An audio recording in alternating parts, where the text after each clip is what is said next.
మీరు ఇల్లు కట్టేటప్పుడు ఎలక్ట్రికల్ పాయింట్స్ను ఎలా సమర్థవంతంగా ప్లాన్ చేసుకోవాలి అనే దాని గురించి మా ఎలక్ట్రికల్ టీం సైట్ నుండి వివరించారు.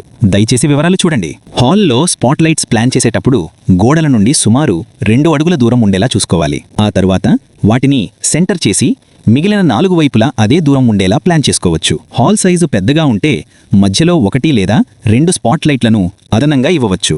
సీలింగ్ నుండి వాల్ లైట్ పాయింట్స్ సుమారు 1.5 అడుగుల ఎత్తులో వచ్చేలా ప్లాన్ చేయాలి. ఫాల్స్ సీలింగ్ డిజైన్ని బట్టి ఈ దూరాన్ని కొద్దిగా మార్చుకోవచ్చు. సాధారణంగా 7 అడుగుల ఎత్తులో లింటల్ బీమ్ వస్తుంది. లింటల్ బీమ్ పై భాగంలో ఏసీ పాయింట్ ఇవ్వాలి.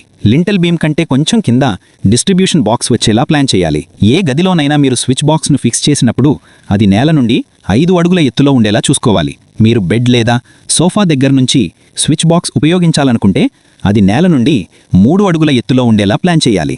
మిక్సీ, గ్రైండర్ వంటి ఉపకరణాల కోసం స్విచ్ బాక్స్ ఇచ్చేటప్పుడు అది కిచెన్ కౌంటర్ టాప్ పై నుంచి సుమారు 1 అడుగు ఎత్తులో వచ్చేలా ప్లాన్ చేయాలి. టీవీ యొక్క మెయిన్ స్విచ్ బాక్స్ నేల నుండి 2 అడుగుల ఎత్తులో సులభంగా అందుబాటులో ఉండేలా ప్లాన్ చేయాలి. టీవీ ప్లగ్ పాయింట్ నేల నుండి 4 అడుగుల ఎత్తులో వచ్చేలా చూసుకోవాలి.